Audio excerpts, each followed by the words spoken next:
One. Ooh. Hello guys, welcome back to episode 2 of The Screen Kings. We are with Ali, Charlie. Today, I'm your host, Aaron. I'm the barman, though we're sat in very comfy chairs, so we're not exactly at the bar. Today we're going to be speaking about the ever-presence of childhood, Teenage Mutant Ninja Turtles. Yep. The classic show from all of our childhoods. The new Nickelodeon film just came out, which I believe is actually the highest rated Nickelodeon film of all time now, according to. Yeah, it was a classic film. Yeah, it was But quite.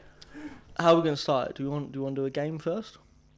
I don't know. Should we do that game? Yeah, we can do the game first. Yeah, I fancy the game. Who wants to go first? We've got each got an obscure frame from a film, and we've got to guess the film based on that single frame. So do you want to go first, Ali? Did you send yours? I've said mine, yeah. Okay, So let's check it out. Look up. So it is a Ghibli film. It's a Ghibli film, yeah. Am I pronouncing it wrong? Is it Ghibli? I don't know. I've just always said Ghibli, but then it is GIF. Yeah. Ooh, who's getting it wrong here? One Any of us. Japanese listeners trying to clue us in? Ghibli or Ghibli? To be honest, I'm completely lost. I'm not gonna lie. Oh man, it's such a good movie. I thought that would make. I'm it struggling really with it. obvious. I'm struggling with it because I've not seen all of Ghibli's films. Yeah. Remind me of the Ghibli films, just in general. Like, obviously, don't say that one. Yeah, Spirited Away. Oh yeah. Yeah, that's their main one. I'm gonna say it's not Spirited Away. It's not. It's not Kiki's Delivery Service. No. Doesn't look like Princess Mononoke. Nope. What's the one with the big cat? Is feel like that's it. My Neighbor Totoro. It is My Neighbor Totoro. Yes. Yes, We got get it in. We got it in the end. We got it in the Go. end. Okay, should we do yours next, Charlie? Yeah, can do. Right. So. Okay. That makes it a little bit more confusing. I see the sign says Down Under. Ooh. So either that's a film set in Australia or is it? Oh my god, I think I've got it. I can confirm it's not a film set in Australia. I think I might have it. You go for it. Because I think it's quite topical. Is it the 1990s Teenage Mutant Ninja Turtles? Oh! It's when he's delivering the Yes. pizza to the Yeah. drain and they stick him for the money. Yeah. It's the pizza that gave it away and the sort of grainy texture. It- I was no, like, really oh my does. god, it definitely is. Yeah, I wanted to stay topical It today. definitely looks like something out of the sort of 90s sort of. Yeah, it's got that grunge. I'll give you guys the phone for my one. I know what it is. I I know what it is straight away. Do you want to go? It is Monsters vs. Aliens. Bet it is. That is honestly the best, worst animated movie I've ever seen. I love it it's so much. brilliant. I love how both of you went animated though. Like, Yeah. 'cause that makes it so much like at the same time when you just limit it to films, it makes it so much harder. But then obviously having like we got all of them, so like Yeah. I'm quite impressed by that. I think with the animation, you can sort of tell from the style. Yeah. I could tell straight away that was a Ghibli one because Yeah. of the style of it. And you could tell it's DreamWorks. It is Yeah, DreamWorks, Yeah, yeah. you could tell that was a DreamWorks one. But what I was looking through to try and find stuff for that, the first thing that came to mind was B-movie. I was going to get a generic animated law room, like from the courtroom, not law room, courtroom, and I hope that would throw you off. And then I thought of the more obscure ones. I don't know if you remember a film called Space Chimps. Yeah, Oh my god. yeah, quality Oh film. my god. There's big actors in that movie. I swear. I swear. Well, there's like- I remember the chimps in space. I don't remember the weird, creepy, massive four-headed baby alien thing. Oh god. Because that came up and I was like, oh my, this is a nightmare. That movie was hellish. Yeah, it was scary. I kind of want to watch it again now, though. Yeah. Should we do that? Should Yeah. we do a comprehensive review of Space Chimps Chimps. next week? But another one that I thought was fairly obscure, I think it's actually a Romanian film that they like dubbed in English. Yeah. It's either called Gaia or Buzino and the Snarks. It I is would not have got the that. weirdest film ever. Yeah. But have you ever seen The Goat Story? No. like the Romanians have a very specific style of animation. It's like that is its own subcategory. Just like Romanian Romanian animation. Because the Ghost Story is the weirdest film ever. I watched Curtis Connor do a video on it. Oh god. Like there's a random goat that is weirdly sexual. Oh. Oh God. Sexy goat. There's a sexy goat, and there's a random maid, and they need to find screws to make this bridge or something, and she just shakes her cleavage and screws and stuff come out. It's like traumatic. This is a kid's film. This is a kid's Isn't there film. a really busty woman in Romeo and Juliet as well? There. Oh, one of It's them. actually- There's always sort of weirdly sexual looking sort of Yeah. women in anime and Like stuff. like the mum in Big Hero 6. I was thinking Elastigirl in The Incredibles. Oh no, but that was on purpose. That sort of defined our generation's mommy. Yeah. Mom. Yeah, it really did. You gotta respect it. But yeah, no, I like that. We all went pretty well. I mean, yeah, you spoke about what you were thinking. I knew I was gonna go for a Studio Ghibli movie. I mean, I was just going to stay topical. Yeah. Like, I was trying to find the actual image of when Raphael fights Casey Jones. But the problem was, I thought it was more obscure than it was because you can blatantly see the costume and everything. I was thinking about just cutting like Raphael out of it, but then again, Casey's got the mask on and the hockey stick, and I thought that'd be a dead giveaway. So I thought of that scene, and then I thought let's blast this out. Yeah. But yeah, I mean, it's turtle time, baby. Yeah. It's turtle It is time. turtle time. Oh. So when did you go to see it? Was it on Tuesday? It was Oh. Tuesday, yeah. yeah. Yeah, So we Tuesday. went to see it a couple of days ago, Yeah. and we was left in awe at the end of it. Yeah. I've I mean, we just got to state first. It was a horrible experience because there was yeah. there was like these two children just running up and down the aisles. Screaming their head off. Yeah, and we're just sitting there we're three adults trying to watch a kids film. Exactly. Shut up. Exactly. I think we were like the collective oldest group in. Oh, Oh definitely. yeah. But that doesn't take My away from the average fact that age. screaming "Archie, I'm coming" in the middle of a cinema is not what we want to be hearing I'd in the middle of expect the. that in an X-rated cinema. Yeah, But you know, not a kids' film. Come on. exactly. It was pretty diabolical, and it did sort of ruin the experience for me. But I have to look past that. Mm. I mean, it also didn't help that I thought the sound system in the cinema was pretty bad. We're not going to trash talk the cinema that we went to, No, but it's not your standard cinema. But to be fair, you said that last week you felt that your Barbie, you didn't Yeah. enjoy Barbie as much because of your experience of it. Yeah. But I think, judging by how we felt when we came out the cinema, Yeah. it didn't taint how good the movie was whatsoever. Yeah, no, Like, not at all. I could appreciate it regardless of my experience in the cinema. Absolutely. Absolutely. I mean, like one of the things for me is like, especially with that film, I just loved that we got to see. I love Shredder, like absolutely love it, but I love how it wasn't like the focal point of the film. Like he's normally always the villain in one way or the other. Not that it's like a good franchise for me, like obviously the Michael Bay ones, but still like Shredder was in some form still attached to it throughout even the second film, which he's not even really the villain for. And yeah, it's just he's a very good villain. Like, don't get me wrong. Like, obviously he's the main villain for the whole of like Teenage Mutant Ninja Turtles. But like, it was nice to see someone else, and like the way they played it, I thought was brilliant. Yeah, I think the villain was phenomenal. Superfly was really well played. There was a few moments in there which I kind of remembered I was watching a kids movie. Yeah.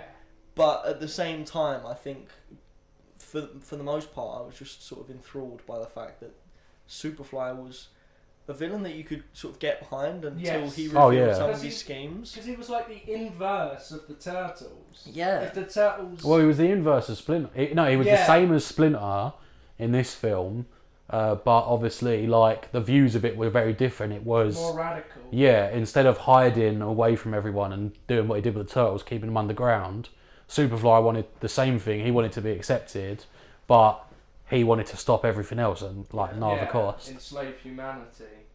Yeah, light work, really. Yeah. Yeah, obviously. But if you're massive mutant animals, that would be light work for sure. But yeah, no, I think obviously we can't go much further without talking about the animation. And my God, was it stunning! It was absolutely gorgeous, and I think one thing that we spoke about as soon as we went out, as soon as we left the cinema, was that, my God, did the humans look absolutely grotesque. Yeah, I feel so like obscure. I feel like that was done very smartly, just because obviously Teenage Mutant Ninja Turtles, they're mutant turtles. Look, although they've obviously looked like obviously you take the 1990s one, like they're just in costumes and that. They look like turtles, like obviously men like turtles. And then you take obviously the CGI one, which was like to the next level, which they didn't really need to go to. They look like the Hulk. But I like the depiction because it obviously they're the normal. They're who you're watching. Everyone else is the outside, and they're the not the outcasts, but obviously they made all the people look really deformed and really weird. Yeah. And I don't know if it was the same for you, but obviously right in the start of the film, in the Splinter backstory bit of when he tried to go above ground, they were mega deformed. And then like at the end, when they started helping them out, even like when they were walking, this is a spoiler obviously, but when they're walking through the high school corridor, like they start looking a bit more normal. Yes. I thought. Yeah. So it was almost like they were rejected because of obviously who they were and what they were. But now that people have come to accept them, everyone looked on a similar stature. Yeah. Well, I think it's like you say. We watched the movie through the turtles' perspective, and they were the ones that were normal because that's all they've ever felt known. like that their sort of collective was what that needed to be accepted, and that the outside world, because it was so obscure, they couldn't fit into that. But April was the first one that really accepted them, and I didn't think she looked obscure at all. No, throughout not the at film. all. She was sort of the right proportions. She her was well face animated. was Yeah. symmetrical. Yeah, exactly. And then, like you say, I think it signifies how they really were starting to feel. Yeah, they were accepted. moving towards a more acceptable It reminded me status. of the classic X-Men kind of stories, where Yes. it's like the mutant kind is sort of segregated. It's like a sort of message about racism and stuff like that. And I kept thinking about that watching that it was very much like that premise of just because we're different doesn't mean We can't get along. we can't get along. Yeah. And I liked the way that was done. And what I noticed was obviously the villain. I can't remember the name of the scientist for the life of me. Oh, But Baxter Stockman. there we go. She looked the most obscure. Oh no, not. Oh no, sorry. Baxter Stockman was the bloke who invented Superfly. Yeah. Well, he made Superfly. The evil general lady. Yeah, she had a weird name. She was played by Maya Rudolph though. Really? Yeah. Fair. but she looked obscure from the beginning. Her sort of shadow was or outline was really obscure. I thought initially that she needed the mutant gene to sort of look normal again. Yeah. But then she never looked normal at the end. She still remained obscure because she didn't accept the mutant. I mean, like one of the things like they sometimes do is when they like portray a villain or something, especially like in animated films, obviously, like they try and make them like sharp and like things like that. So like her chin was like literally a triangle. Like everything came to a point. So it's like you're a bit obviously straight to the point and obviously no messing about. Yeah. But I mean, the other thing we've got to talk about is the milking. I was gonna say we need to talk about the comedy. That was like one of the best like pull off jokes right at the end where they obviously go through the whole film just literally saying turtles do not have nipples and that they're going to get milked and everything if they go into the real world, and then they literally blatantly say about getting milked and the machine, the Milkatron 9000 or whatever it is. I love that was the greatest like setup for a joke ever. Yeah, the comedy in that was brilliant. The thing I liked about that as well was that Splinter visibly got even more angry when he realised they were getting milked. And it was just, the comedy was brilliant. There wasn't too much Seth Rogen, which was nice. Yeah. Yeah, I mean, I don't think he's actually that necessarily bad as like he always sounds the same in everything he does, Yeah. but the pure factor of like it worked, his voice worked. Yeah. I felt like last time they played like in the obviously in the Michael Bay one, they played a bit too far into. They're meant to be a bit more jokey and everything, and I preferred it so much more in this film. Yeah. Like it felt balanced. It didn't feel Yeah. like overdone or Yeah. over prepared. And yeah, I just think that like him as that character was really good. Yeah, and I think because wasn't it filmed or recorded? They didn't really have a script. They was just given scenarios. The Turtles didn't really like. So all the kid actors that played all the Ninja Turtles, they didn't have a script for. I think I saw Seth Rogen saying about it was like 90% of it was just obviously all them like jamming together. Yeah. Like the bacon, egg and cheese thing, that was all of them just literally microphones, no scripts, just saying, I want a bacon, egg and cheese, like stuff like that. Yeah, they've Like- been given like a rough outline. Yeah. Of what they Yeah, need then to it was say. just down to them Yeah. because I think that does a lot better than like a full script because like when you script it, obviously sometimes it seems a bit forced. Yeah. Not saying it's a bad scene, but I'm gonna go back to the Michael Bay thing. The first movie when they're in the elevator and they're like jamming out to the song, like I thought that was good, but it still seemed a bit forced.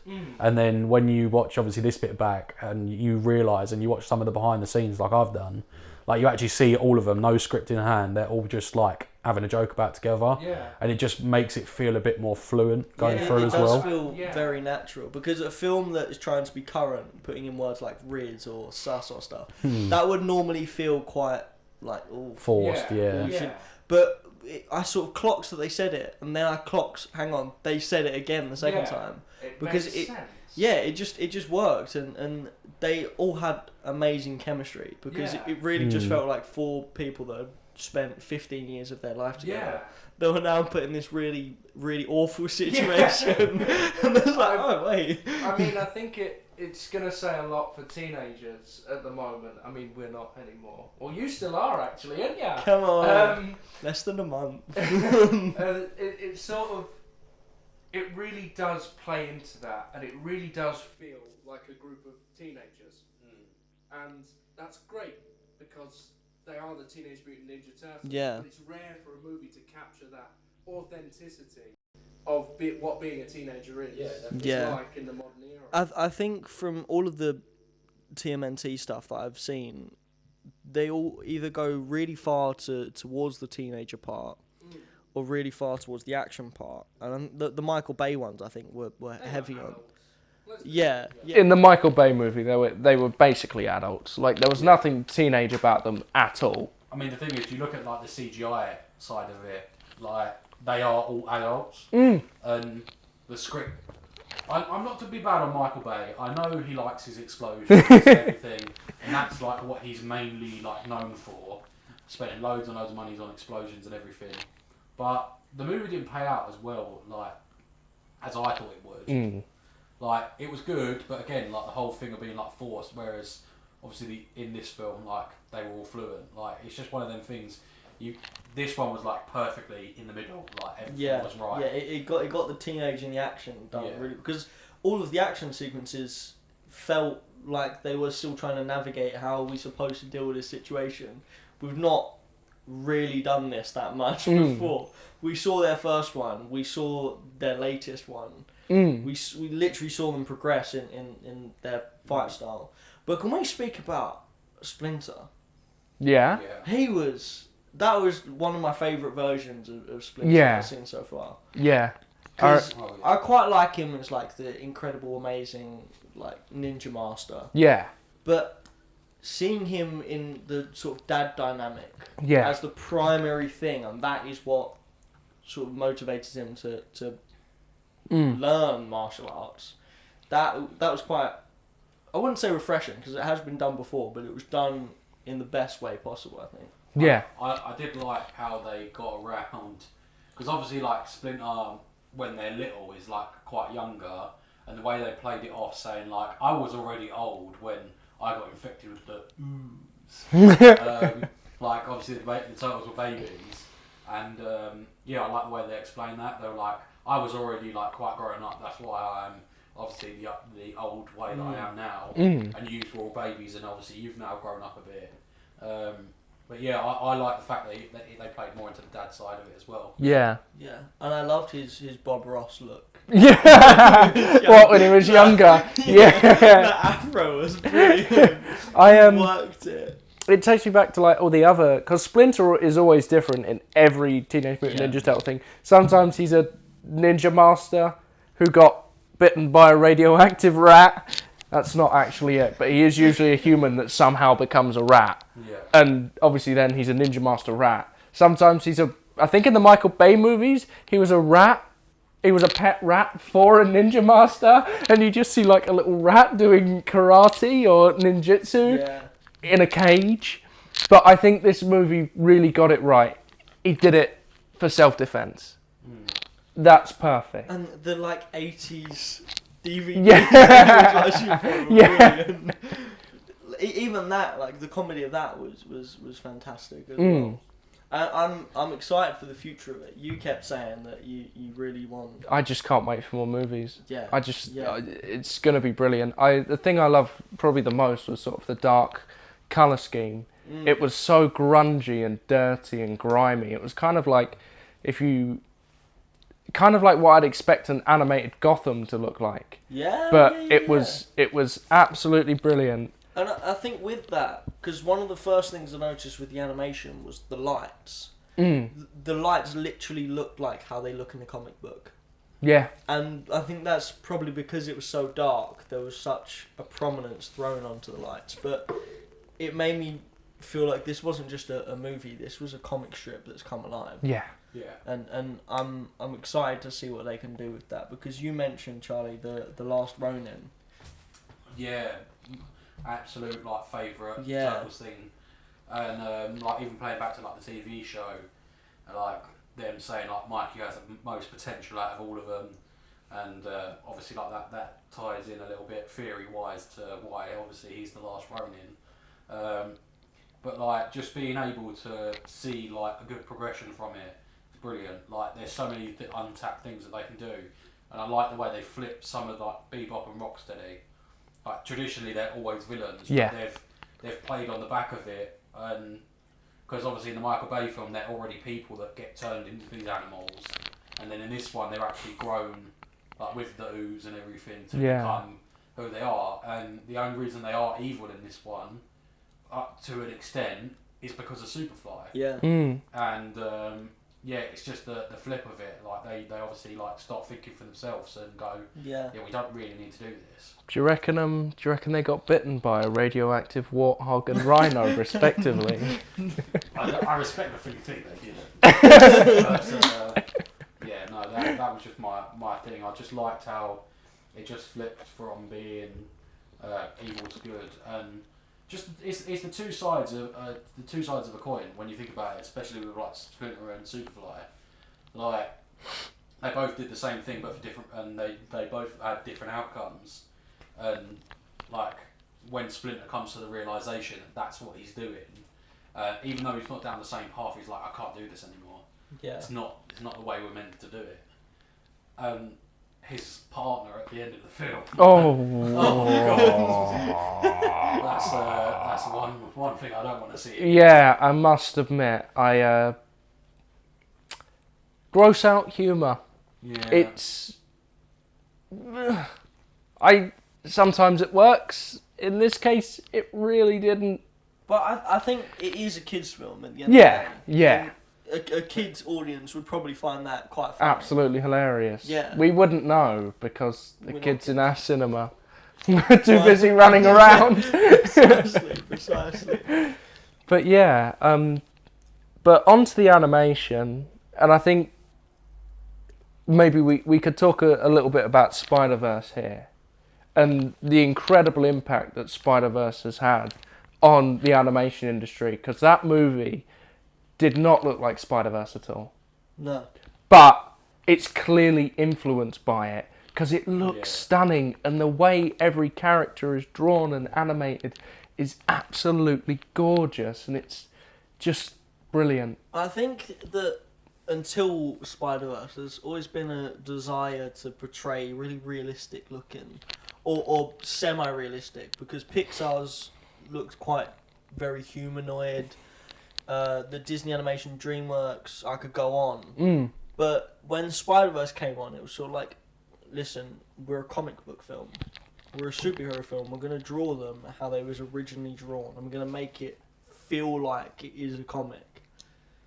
And the films are both also certified by the comic book authorities, isn't it, as well? Yeah. So They're literally certified to be exactly like the comics. Yeah, exactly. And I think that sort of allowed this film to take its sort of creative onus and be like, right, we can do what we want. Yeah. We can feel authentic. Yeah. And they did. And it didn't feel like they was imitating Spider-Verse at all.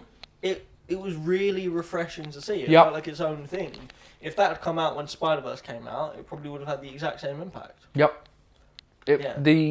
As you said, I think a great word to describe this movie is just purely, unequivocally authentic. Yeah. It really is just one of those movies that feels different in almost every way, and it's so refreshing, I found.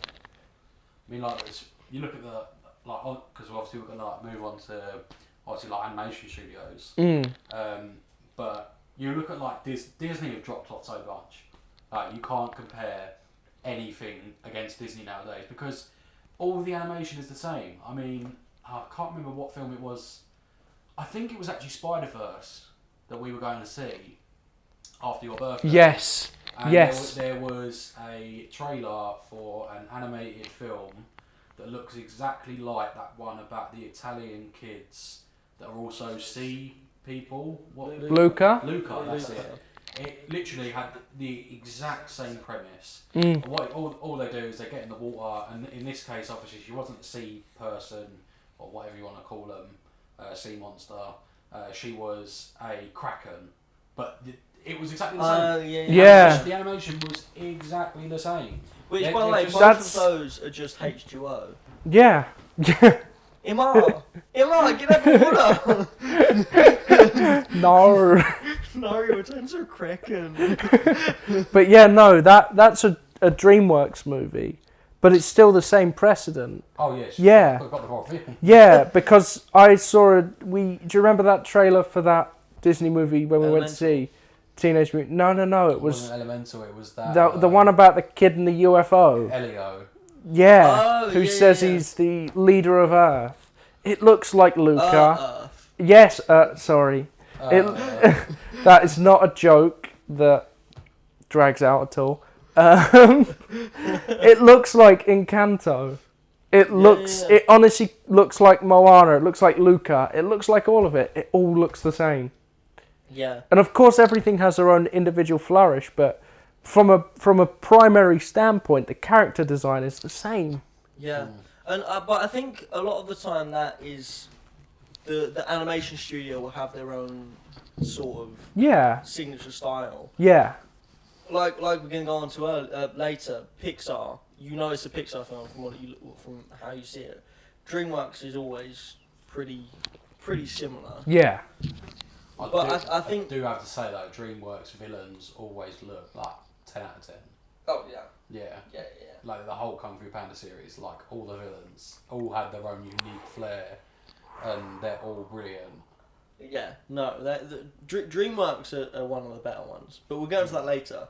But I think that Sony, while it's only put out 2 Spider-Verse films, it's not put out anything that can compete with that visually yet. Nickelodeon hasn't put out anything that can compete with TMNT visually yet. Yeah. But I think they need to make sure that they are bringing variety. Yeah. You can't have a Nickelodeon style or a Sony style of animation, whereas we have the Pixar style. Yeah. We have the Disney style, which like they've evolved with the ages, but I mean, the only time I've ever seen DreamWorks really sort of experiment was with Puss in Boots: The Last Wish, which is a movie that I absolutely love. Oh yeah. And that movie is gorgeous. The action is brilliant. I love that it felt more animated. than like the previous Puss in Boots film, which still it was a good favourite of mine. But like the new one, like the fight scenes and the way they do it, like it just looked brilliant, and there was just that little bit extra attention to detail on certain things, and just the colour scheme, like Yeah. the whole thing, always like bright in your face, and then when it comes to the darker villains and things like that, like obviously in that case it was Jack Horner, Horner. yeah. like anytime he was normally on the scene, it's normally quite dark. everything. Purples. There were a Yeah. lot of purples. And yeah, obviously Death. Death looked brilliant in that movie. Even though he wasn't necessarily a villain like Jack Horner was. But I think it's safe to say that Jack Horner is like the villain. of yeah, the film. yeah, absolutely. Like Death is just there to progress Puss during the film, but we won't delve too much into Puss in Boots here. Yeah, we'll do But, that another time though. But I definitely think like what if you had to pick. It's gonna be like the red pill, blue pill sort of thing. If you have to pick between, I don't know, let's say red pill is Sony, Disney, and DreamWorks. Oh no, sorry, Disney, Sony, and Pixar, and then the other side is DreamWorks, Nickelodeon, and what's another one? Oh no. Illumination. Oh. Yeah. So which one are you taking? Like, bear in mind, obviously, if you take one, you completely annihilate the others. After obviously having Yeah. Spider-Man, Is, everything. are we just annihilating them for the future, or is this every film that's existed from? Oh no, for the future. Okay. I was So oh you'll still have your. Like, that's made it older films. tougher. So I still get. 'Cause I if- still get to keep Moana if I get rid of Disney. Yeah. I was thinking of taking the red pill just to completely erase everything Illumination's ever done. I think I'd still take the red pill. As much as I hate Disney, I think they still give a lot to the animation industry, Yeah. story-wise. Yeah. Animation-wise, maybe not. And plus, that way you also get Sony. Yeah. Yeah. So, I think also we have to give credit where credit's due. Disney did pioneer yeah. animation. Yeah. They've become a bit stagnant in Yeah. their old age, but they were so like important. And Disney Pixar was massive Yep. for ages. I mean, we got Cars, we got Toy Story, Yeah. all of that. Monsters Inc. Monsters Inc. Monsters University is the better of the two. Okay. We can.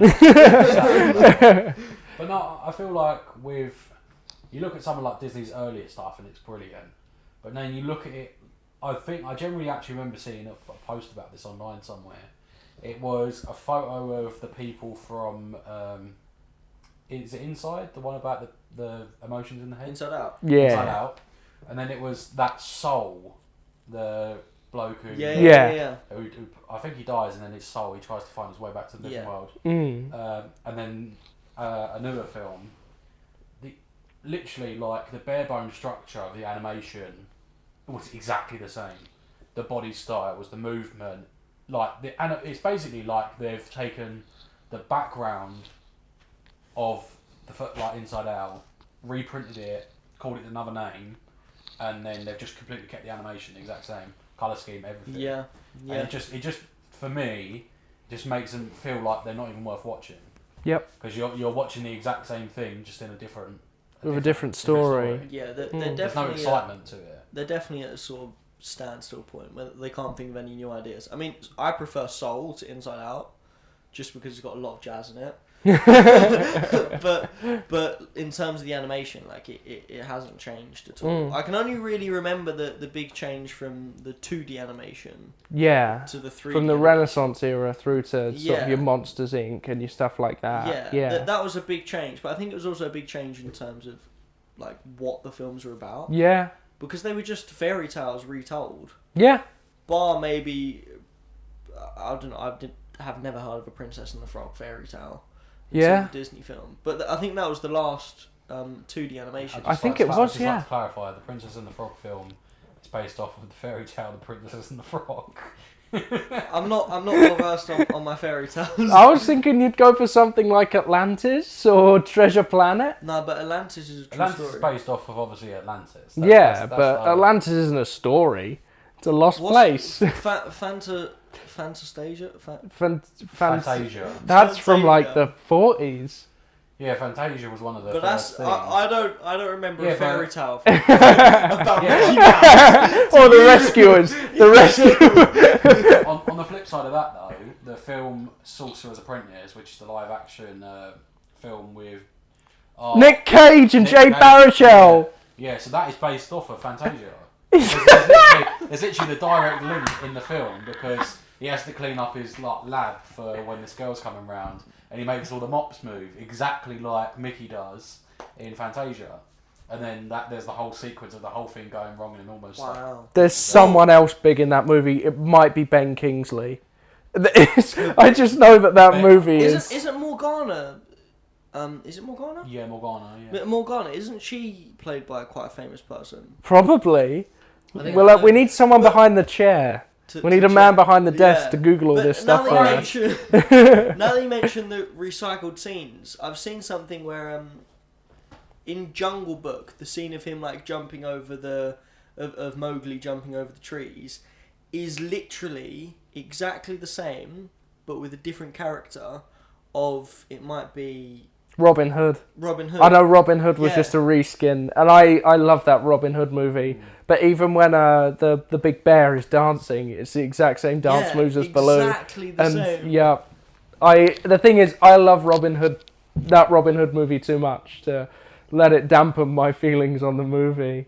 But Yeah, it does. I mean, I don't think it dampens the feelings on the movie, but it just sort of reflects that Disney do like to sort of stay in their lane at Yeah. times. Yeah, Especially when they dominate at the moment. Animation, until recently, has been theirs Yep. pretty much through and through. I mean, when you look at the Oscars, they're pretty much every year argued to just exactly. be a lock. Like, they're Only- gonna win. Only really until, I mean, there was the little bit of DreamWorks with Shrek and Kung Fu Panda. Yeah. Then Disney still, after that, were dominating. Yep. It's only really since Into the Spider-Verse came on the scene That people want to see.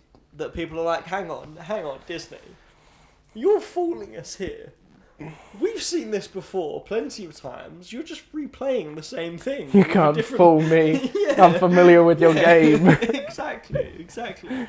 But on that note, shall we debate what our favourite animation studio is? Yeah, so I wouldn't call this my favourite animation studio, but I want to give a special shout out to Guillermo del Toro's Pinocchio, because although I wasn't the biggest fan of the film, I think I turned it off after like half an hour. I can appreciate the animation. I think it was Shadowstone or something like that. The animation was fantastic. But in terms of studio, at the moment you can't beat Sony. It's just the Spider-Verse films are so well produced. You just can't beat them. Absolutely. I mean, Charlie, who are you thinking? Again, it's probably just because if we're talking movie, I'm in agreement, Sony, because of obviously the recent Spider-Verse films, definitely, and the fact that they're like obviously authenticated by the comic book authority, like Yeah. that's like a massive thing. But if we're talking technically under series, which anime comes under, Mappa Studio, that they're so overworked. They're working on so many projects, and literally everything is on point. I'm not going to spoil it, but there's a certain death scene in Attack on Titan. The animation is bang on. I mean, even like more recently, you look at Jujutsu High, like the most recent episode that come out. Literally, he's spinning a pencil around his hand, and the animation in that is just brilliant. Like, no matter what they do, like it's always on point, and I can't fault them for anything. Like, it's always brilliant. I don't know if they worked on Demon Slayer. I'm pretty sure they did. Did they do Chainsaw Man as well? Yeah, they did Chainsaw Man as well. Even that's a very gory anime, and like everything lived up to everything in the thing. And like, if we're talking movie wise as well, that series has so many references to films. The opening has the Big Lebowski in it, has Jacob's Ladder. There's so many references to so many good films in there. To be fair, if we're talking anime, Studio Ghibli does deserve. Oh yeah, deserve to be up there. That's what I was gonna say. That although they haven't really been releasing many movies recently, Studio Ghibli will always be at the pinnacle of animation. Yeah. I think pound for pound, in terms of like releasing consistently top tier movies, Studio Ghibli might be the animation probably because I think Disney and Disney Pixar are certainly up there for like all time because of films like Monsters Inc., Cars, Toy Story, Cars. and even DreamWorks with Shrek, Shrek 2, Shrek 2, Shrek 3, Shrek Forever After. Shrek 3 doesn't exist. Madagascar, the Penguins of Madagascar, Kung Fu Panda 1, 2 and 3. Yep. And then obviously and Puss 4, in Boots, which is coming out. and 4. But like they're classics, but they also have released some stinkers. Whereas Ghibli always at the upper echelons of like animated films. The only stinker Ghibli have ever released was Earwig and the Witch, which was their attempt at 3D animation, and that was just sort of a bit of a It's erased from my memory. Exactly. I've forgiven them for it. Exactly. No one knows it exists. But then again, whilst I would say Ghibli, currently for me it has to be DreamWorks, because their inconsistency is just hilarious. They're going to release one of the best animated movies you'll probably see in the year, and then about 2 months later they're going to release one of the worst animated movies you've ever seen. And I just have to sit back and admire it. Like, don't go for the middle ground. Either do the best thing ever or the worst thing ever. This is what it's like supporting Tottenham Hotspur. Except it's all just the worst thing ever. The worst thing ever, but Harry Kane's there. And then he's not there anymore. That's when the Shrek franchise comes to the end, is when Harry Kane leaves. I was going to say, surely it's Kung Fu Panda is Harry Kane, but... No, because Poe actually won stuff. Oh yeah, true. Kung Fu Panda is Son because you won the Asian Games. Come on, man. Let's strike that from the record. Okay, Kung Fu Panda is Richarlison because he did an overhead kick once. Yes, and Pigeon. there might be pigeons. Are there pigeons in Kung Fu Panda? Man behind the chair. Are there pigeons in Kung Fu Panda? Have you guys seen? There's a film called like Valor or something, where it's literally just a group of pigeons in like 1950s. Oh, oh god, isn't it a Serbian film? Yeah, it's from Serbia. Like yeah. In like 1950s World War time, it's a group of pigeons, and one of them gets a Medal of Valor or something. That was a classic. Yep. I do have to give a shout actually though to can't remember the name of the studio that done Fantastic Mr. Fox. I feel like that was done really well. Bollocks. And then they also did that Dogs film as well. Isle of Dogs. Isle of Dogs. Well, they're just Wes Anderson films. Like it doesn't matter the animation studio or the direction studio. Wes Anderson gets his hands on anything and it turns into cinematic gold. Yeah. Really. But like you say, Fantastic Mr. Fox, it is a fantastic. Brilliant. It is. Yeah. Pardon the pun. Yeah, it is. It is. Yeah. Now that I mention that, stop motion. While Guillermo del Toro's looked less like stop motion than it actually was, because it just looked like normal animation. Fantastic Mr. Fox stop motion was... It's gorgeous, isn't it? It was beautiful. Oh, it is so stunning. Yeah, it just is, like, because every single frame you see the little tufts of hair moving just so slightly. And, you're like, and the whiskers and everything. Oh, yeah, no, you are absolutely right. I do love them movies, and like you said, everything Wes Anderson touches is just absolute gold. Even the worst depiction of an alien I've ever seen in Asteroid City. Worst? That was the best. He was just a little guy. But it was Jeff Goldblum. Like, Yeah. No. In terms of the way he acted, best. It was. But in terms of his look, it was just like, what is that? But then I found out it was Jeff Goldblum, and I was like, I mean, that was stop motion animation. yeah. Yeah. Yeah. That was brilliant. I absolutely loved that, and so did Chloe. Chloe really loved that. Just a love freaky that. little guy.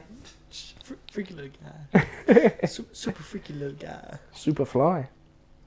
Superfly. He did kind of look like Superfly. Yeah, he did actually. Now that's a movie we watched the other So day. it turns out Ice Cube is not... No, Superfly is not played by Ice Cube, it's played by Jeff Goldblum. Ah, that makes sense. Ice Cube and Jeff Goldblum have never been seen in a room together. I wonder if they could be distinguished between the two of them. Wow, that is insightful. I think When did we all smoke? Seriously. no. This is a good theory. We could go on 4chan with this. So in all of our years of existence, bear in mind we've all seen Jurassic Park Yeah. and everything. Yeah. Ice Cube was alive when Jurassic Park was made. So you're telling me... That Triceratops is not a guy, man. Well, no, because it was his Jeff Goldblum. You're telling me that you don't think it's Ice Cube who was the Grand Master in Thor Ragnarok? Yeah, it was. Precisely. Did you not hear? I think on that note, guys, we're going to end the podcast there. It's a classic. It's a classic. But I think because we didn't really settle the debate of best animation studio, let's come to a final agreement on that. I'm going to put forward as the final decision Studio Ghibli. Yep. I'm agreeing with That that. is in agreement. I want to be in agreement, but I've got to say Mappa. Okay.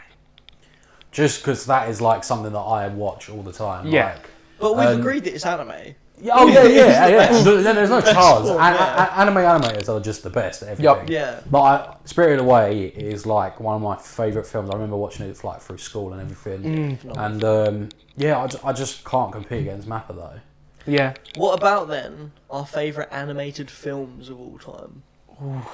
That's a big question, I think. Should we go top 3 or top 5? We'll go with top 3. Okay. Top 3. Narrow Yeah. it down. Unless you're struggling to pick Yeah. top 3. No, I'm open gonna it up a need little to bit. take a moment here because I love movies.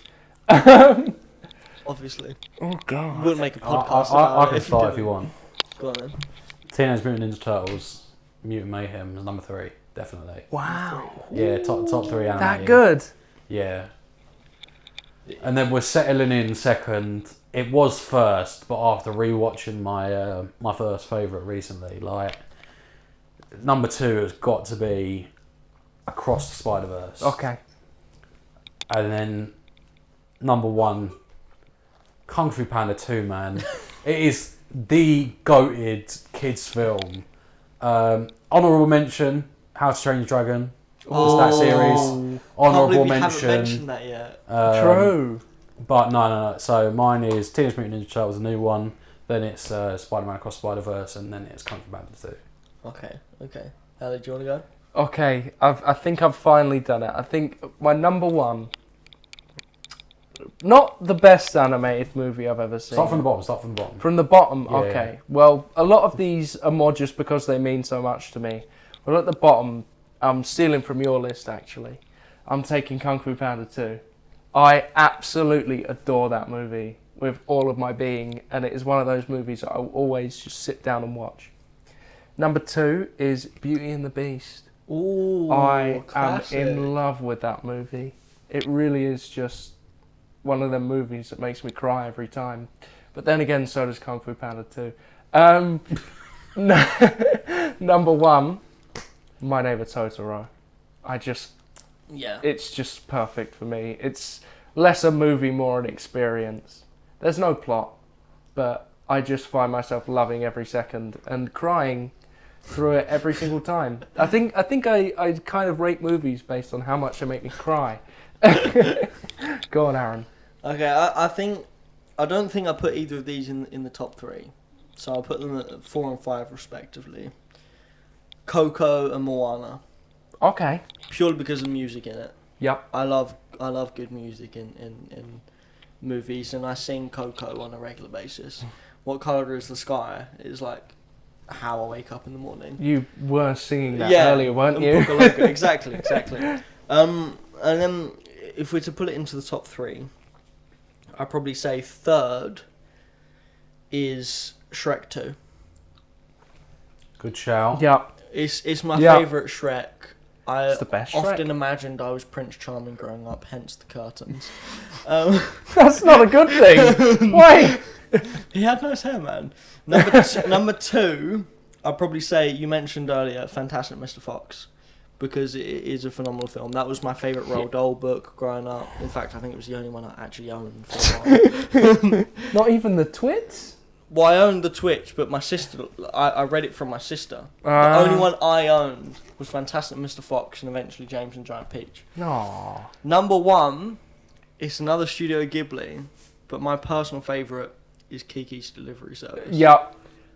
It's so good. It's one of those films that I don't think many Studio Ghibli films have a big plot. I think the only one I can think of is Princess Mononoke. Yeah, like you're not watching it to watch a character go on a quest. You're watching it because you just feel good watching it. Yep. And Kiki's Delivery Service, for all of the sequences flying over the city, all of the moments in the bakery and stuff like that, and then the final scene, like, I've never felt so happy and so on the edge of my seat at the same time. Like, I think it's just a phenomenal film.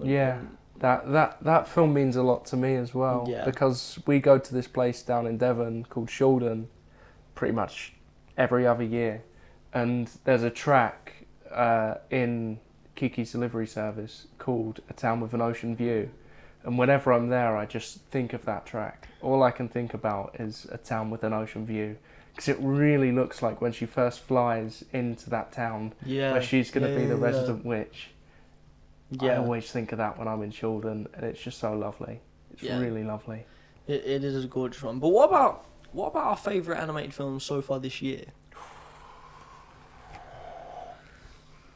Because I think the best one is the Teenage Mutant Ninja Turtles one. But the Super Mario Bros. Film was so good. Even more so than Across the Spider-Verse.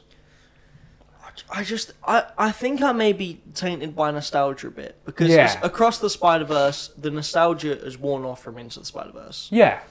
But with Teenage Mutant Ninja Turtles, I've not seen a TMNT film that good since I was young, since the TV shows. And then with Super Mario Bros., I remember coming out of the cinema. I think it was at like a late showing, so it was like 1 in the morning we came out. And I was just walking along the street in Stratford, trying not to get stabbed, but also dancing to the and the score is phenomenal. Yeah. Even every single action sequence with the little, it feels like a hand. I think it was John Williams that did the score, wasn't it? No, it was someone really random. Was it Ice Cube? Or Jeff Goldblum? Same guy, man. Same guy. But it was like a Hans Zimmer-esque, like really extravagant. Yeah. Then you had the little inflections from the classic game. It was very nostalgic. So I'd probably say that's been my favourite to watch. Mm. But in terms of the best, it's TMNT. What are you thinking? I've got to give it to... Oh, actually... I've got to give it part 1 of Attack on Titan for the final season, because again, I'm not going to spoil that one because I have faith for my weebs. Like, there's a death scene in it, as I said earlier, and like the whole animation is on point. They're like under a really time stretched situation at one point, and the score as well, like on that one, literally as they're trying to like, well, get off of this island, and like there's one person sacrificing themselves. Literally, like, I don't get brought to tears a lot. I didn't get brought to tears actually in this one, but I was just on the verge of like crying. Like, it was the same as when Iron Man died in Endgame. Yeah. If you haven't seen it, grow up. But yeah, like, I didn't cry at that point, and I didn't cry at this Attack on Titan one, but I was there. I I was On the so cusp. close. On the cusp. Yeah, and it was like literally on death's door with it for me. But yeah, no, Attack on Titan, the like latest, obviously, it is basically a movie, but it's like part 1 or whatever they call it. Ali, over to you. My animated movie of the year. Oof. You know, I think I'm gonna have to agree with you. Unequivocally, not the best one I've seen all year. That would have to belong to Across the Spider-Verse. The Mario movie did move mountains for me. Yeah. Like you said, the score was just perfect. I nearly cried. Once again, ranking movies based on how much they make me cry. And yeah, that score, I listened to it for months. It got me through my exams at uni.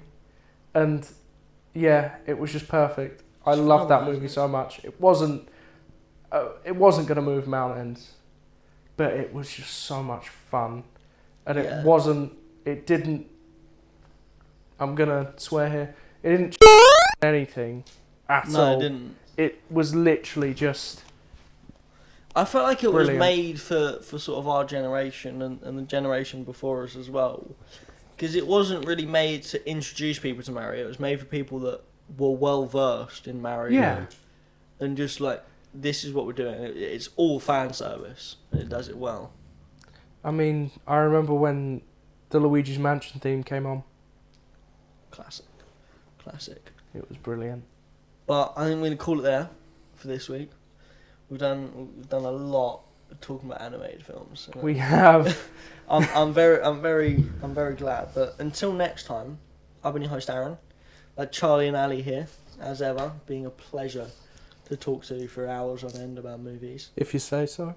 But thank you for listening. Hopefully we see you again next time. Adios.